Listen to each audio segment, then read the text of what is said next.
Hello and welcome to another team talk from me, Matt Print from Fitness with Matt. I am a group exercise instructor and also a personal trainer from Coventry in the United Kingdom. So today we are talking about common fitness fears and how to overcome them.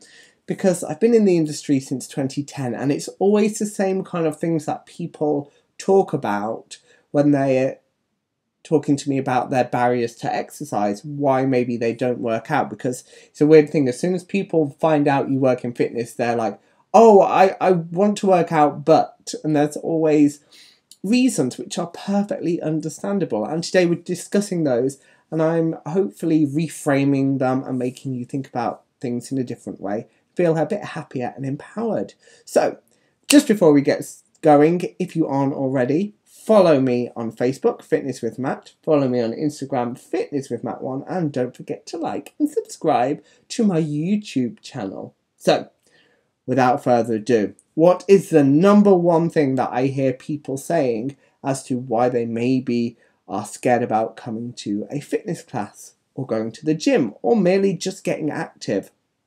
The number one reason people don't exercise or get active is because they say, I'm not fit or strong enough. So that's kind of the point of going to the class. The class's job or the job of the gym or you moving more is to get fitter and stronger. So I do understand why people say that, and it's a barrier to them. They're worried they won't be able to keep up or as fit as other people, whatever they're doing. But the only reason those people are potentially fitter than you is because they're doing it already, and maybe they've been doing it longer. People come to my summer class and they're like, lots of people knew that what they were doing. I'm like, yeah, they've been with me for like 10 years, so I can merely look one way in a certain way and they'll just subconsciously pick up on what I'm potentially about to do because they've done it. So don't let that put you off. The point of me as an instructor or a personal trainer is to help you get fitter and stronger. I don't expect you to come to me and be fit and strong and be able to do everything. That's where the whole coaching of what I do comes into it. Think of it like this. When we're learning to walk, we don't get the ability to walk as a child by thinking about walking. We have to do it. We have to fall. We have to have mistakes. We need to have those mishaps. And that's how we learn to do things.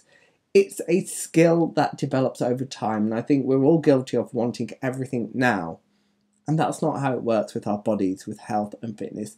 It is consistency which wins and the doing. Okay?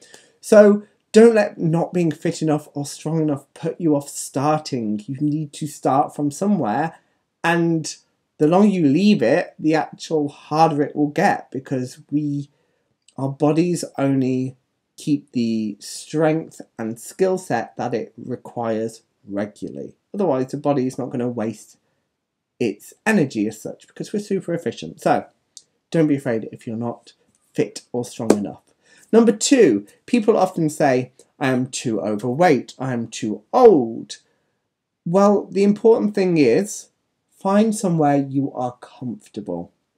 Find somewhere inclusive and supportive where you don't feel as self-conscious. We're all going to feel self-conscious going somewhere new. You know, I go to a new gym, say, even though I've been a member of multiple gyms, I'm still going to feel a little bit uneasy because I don't know where stuff is. There's new people around me. What are they thinking of me? So I get it too. So not that I'm any greater or better than anyone else. I am still human at the end of the day and will experience very similar things.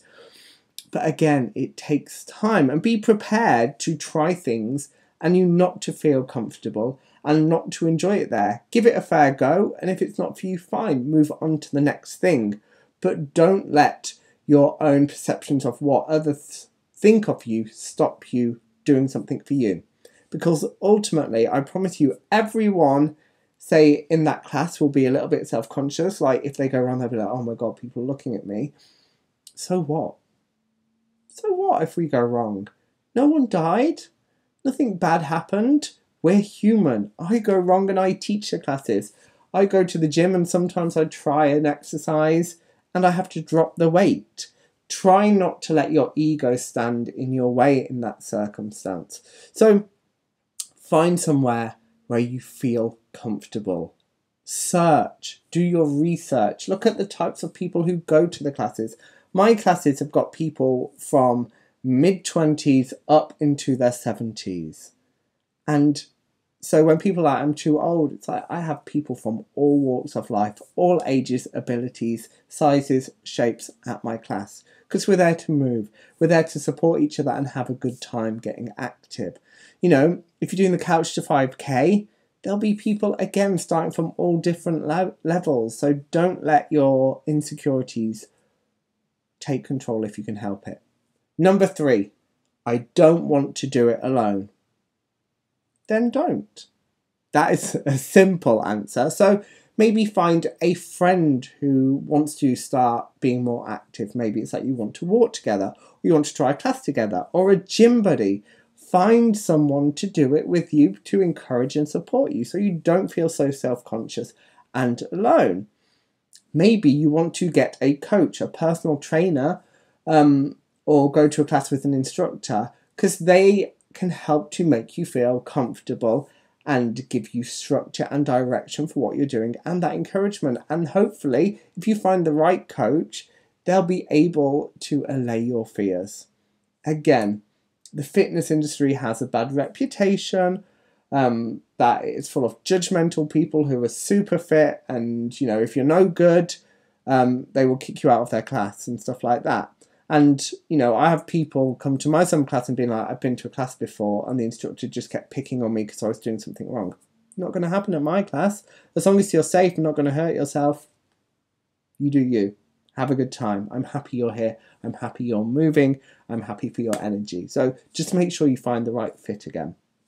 Number 4, my mate tried XYZ. It didn't work for them.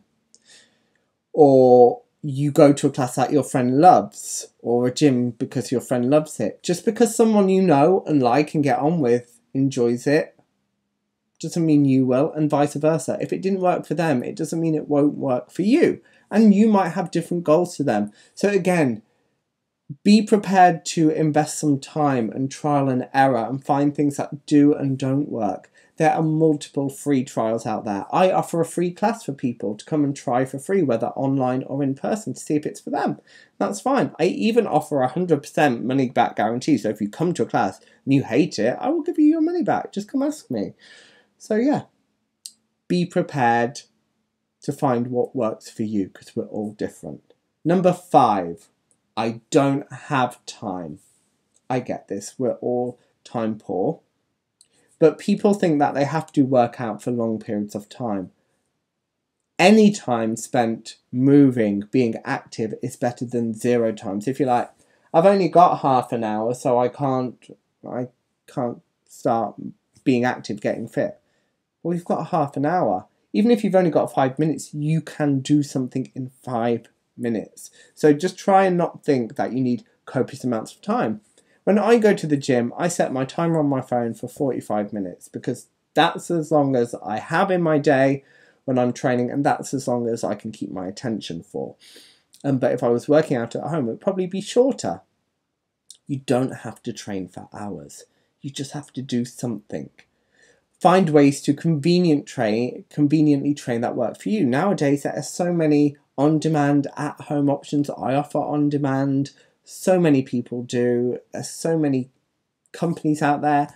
You know, it could be that you start walking to work, or you park further away from where you work and then you have to walk more. So make it work for you. It doesn't have to be in a class. It doesn't have to be in a gym. It just has to be done for a little bit of time. Do a time study of your days. You know, your phone will tell you how long you spend on Instagram and Facebook. And you might realise you're spending a lot of time on your phone. Nothing wrong with spending time on your phone, but if you're looking to get active, to get fitter, because we all understand the value of our health, look at your day. Look at maybe where you can find time. Okay? And finally, prioritise what's important to you. Maybe take this time to take stock, set some goals, look at your life, reassess where your energies and times are going. You know, I'm really bad for saying yes to things even though I don't have time to do them, and it puts me under more pressure and stress. So you just need to ring fence and prioritize your time. So just have a look at ways that it can work for you. Everyone will be different again. Number 6 kind of follows on. It's not the right time.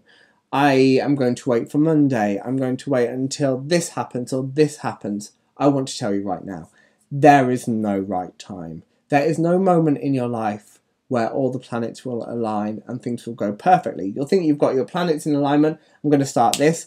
Then potentially you get poorly, or you get an injury, or the kids are sick, or work gets more stressful, But just getting something into your day is perfect. But back to the point, there's never going to be a right time to start something. It's better to start when you've got that initial impulse, that drive, okay? We spend often so much time planning for the perfect situation and what we're going to do that we never actually get to it. We procrastinate. Just take that first step. Today, you want to be more active. Okay, get online. Find a class near you. Find something that you like the look of. Book it. Book it now while you're in that mindset. Get started. Get moving. Try it. Works for you? Awesome. Like it? Don't like it? Work it from there. Just try and get started. Don't wait for this perfect time, for January, for September. We've got 6 weeks ahead of the summer holidays, and often people are like, I'll start again in January. And not January, well, sometimes. But September. Why? That's 6 weeks you won't get back. Even if you can only come 3 times during that period every other week, it's better than nothing, okay? And finally, understand that too much choice can be paralyzing. So try and put some set parameters for what you're maybe thinking about doing. Don't try and do it all, because that can be paralyzing. And finally, point number 7. I'm worried I'll hurt myself, or so-and-so did that and they injured themselves. Look, number 1, get a coach or instructor. If you're going to a gym, have your free induction. Find out how to use equipment safely or properly. Use the internet. Use a YouTube. It's not perfect, but if you can't afford a trainer, go onto YouTube, look at exercises, and then find a reflective surface and see if you're able to do it the same. Number 2, of course, there is a risk when you exercise of injury. That's just part of and parcel of it. Just like me getting out of bed in the morning, there's a chance I will stub my toe. There's a chance I will have a car accident. Hopefully they won't happen, but by doing something, by moving, you are increasing the risk factor of an injury, but the chances of you doing some serious damage to yourself is very small, okay? Of course, there's an exception to every rule, so don't come for me. But people are super afraid of their bodies, any clicks, any aches. Yes, we need to be cautious, but our bodies are more resilient than we believe. And often as fitness instructors, you'll go to class and be like, don't hurt your back. You'll hurt your back if you. And often it's not true. Your back is super flexible. We have so much movement. And if we want to keep that movement as we get older, we need to load it. We need to challenge it. Our body will not stay strong as we get older if we don't use it to its full capacity, okay? There are exceptions, and some people will need medically guided activity, but that's very specific. The general population are going to be fine, okay? And if you are really worried, go get a health MOT first. Double check with your GP that you're fit, healthy, able to get started with exercise, but try not to be worried. I always say when we do a class where we're working and involving our back, using our back, tomorrow your back will ache, potentially. Just like if you squat, your bum or your legs might ache the next day, your back will ache. But we as a nation seem super afraid of anything to do with our back. Yes, sometimes we do need to respect pain, but like a dull ache in your back after doing some deadlifts or some back extensions, it's normal because you've worked muscles. Our back has muscles in it and they ache when they're worked sometimes, okay? So try not to be afraid of your body. Just accept that you may have an injury. And if you do have an injury, seek advice. There'll be ways to work around it. People come to me, they're like, oh, I haven't been to class because I hurt my arm. Okay, but your legs still work, you know. Protect your arm in whatever way you need to, double check with the GP, but as long as your legs can work, you're generally okay. I understand if there's a fall risk, there are exceptions to everything, but look for what you can do. Okay, you've hurt your arm, you can't come to Zumba, you might be able to do some squats at home. You go to the gym, you've hurt your knee, well, train your upper body. You know, there's always something. Look for what you can do rather than what you can't do. So I hope this has helped. I hope you feel a little bit better after my chat. And don't be afraid. If you are, go speak to someone in the industry. Speak to your friends about it. See what works for them and find what works for you. Trial and error is the best thing. And be prepared not to like things and to have to try a few different things before you find your fit. I know it's a pun intended, but yeah. Anyway, have a wonderful, wonderful day. Don't forget to hit me up online. Do message me if you want to, but most of all, try and get moving if you want to. Don't let your insecurities and fears stop you, because you'll only regret it. Okay? No one wants regrets. So get moving, get active, but most of all, have fun doing it. So take care and see you again very soon. Goodbye. I make see again.